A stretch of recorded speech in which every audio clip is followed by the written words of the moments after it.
Korupsi masih menjadi tantangan besar bagi Indonesia. Korupsi merusak pembangunan negara, mengikis kepercayaan publik, dan menghambat kemajuan ekonomi. Meskipun ada upaya untuk memberantas masalah ini, korupsi terus membayangi masyarakat Indonesia. Kasus-kasus besar baru-baru ini kembali menunjukkan betapa meluasnya masalah ini. Pada bulan Desember 2024, Hasto Kristianto, Sekretaris Jenderal Partai PDIP yang berkuasa, terlibat dalam kasus campur tangan pemilu Harun Masiku. Ia menghadapi tuduhan penyuapan dan menghalang-halangi proses hukum. Kasus ini mengguncang kepercayaan publik dan menunjukkan betapa rentannya proses demokrasi terhadap korupsi. Kasus penting lainnya melibatkan Tom Lembong, mantan Menteri Perdagangan.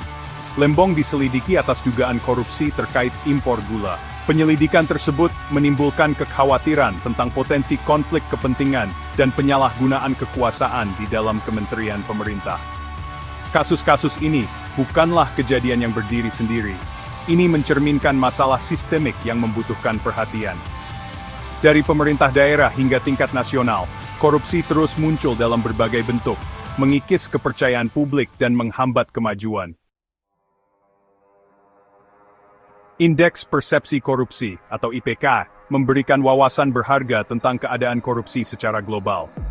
Pada tahun 2024, skor IPK Indonesia sedikit meningkat menjadi 37 dari 100, menempatkan Indonesia di peringkat 99 dari 180 negara.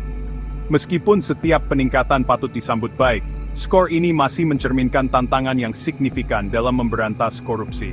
Para ahli memperingatkan agar tidak menafsirkan sedikit peningkatan ini sebagai tanda kemajuan yang substansial.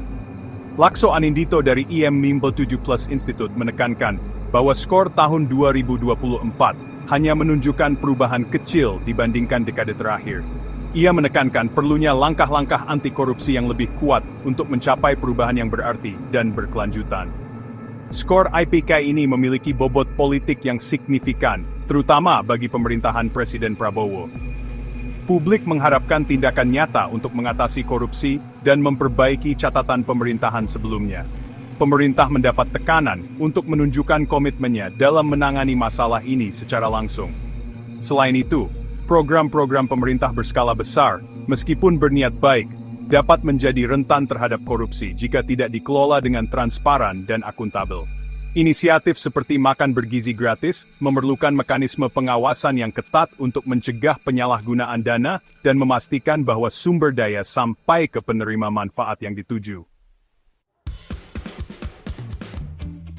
Menyadari parahnya masalah korupsi, pemerintah Indonesia, khususnya Komisi Pemberantasan Korupsi atau KPK, telah menerapkan berbagai strategi untuk memberantas masalah ini. Strategi Trisula KPK berfokus pada 3 pilar utama: pendidikan, pencegahan, dan penegakan hukum. Pendidikan memainkan peran penting dalam menumbuhkan budaya integritas dan akuntabilitas. KPK telah berupaya memperkuat pendidikan anti korupsi di semua lapisan masyarakat, mulai dari sekolah dasar hingga perguruan tinggi. Dengan menanamkan nilai-nilai etika sejak dini, KPK bertujuan untuk menciptakan generasi yang kurang toleran terhadap korupsi. Tindakan pencegahan sama pentingnya.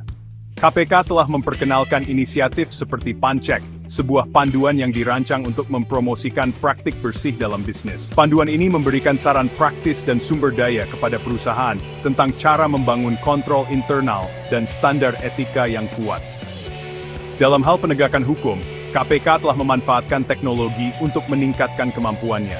Lembaga ini telah mengadopsi SPPTTI, sebuah sistem yang bertujuan untuk meningkatkan efisiensi dan transparansi dalam proses hukum terkait kasus korupsi.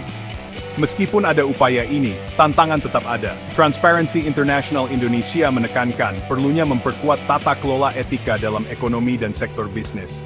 Memulihkan independensi dan kewenangan lembaga pengawas juga penting untuk memastikan akuntabilitas yang efektif. Pemberantasan korupsi memerlukan pendekatan multifaset dan komitmen berkelanjutan dari semua segmen masyarakat. Memperkuat upaya anti korupsi bukan hanya tanggung jawab pemerintah. Organisasi masyarakat sipil, sektor swasta, dan warga negara semuanya memiliki peran untuk dimainkan. Salah satu langkah penting adalah memberdayakan masyarakat sipil dan melindungi pelapor. Warga negara perlu merasa aman melaporkan korupsi tanpa takut akan pembalasan. Kerangka hukum dan mekanisme yang kuat sangat penting untuk melindungi mereka yang berani tampil untuk mengungkap kesalahan. Transparansi dan akses terhadap informasi juga sangat penting. Pemerintah harus memprioritaskan inisiatif data terbuka dan membuat informasi mudah diakses oleh publik. Transparansi memungkinkan pengawasan yang lebih besar terhadap tindakan pemerintah dan membantu mencegah praktik korupsi. Akhirnya, menumbuhkan budaya integritas dan akuntabilitas sangatlah penting. Ini membutuhkan perubahan pola pikir, di mana perilaku etis dihargai dan diberi penghargaan.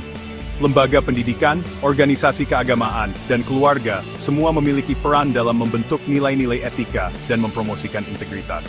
Jalan menuju Indonesia bebas korupsi panjang dan sulit. Namun, dengan bekerja sama, memperkuat lembaga, memberdayakan warga negara, dan menumbuhkan budaya integritas, Indonesia dapat membuka jalan menuju masa depan yang lebih cerah, di mana korupsi bukan lagi penghalang kemajuan, tetapi peninggalan masa lalu.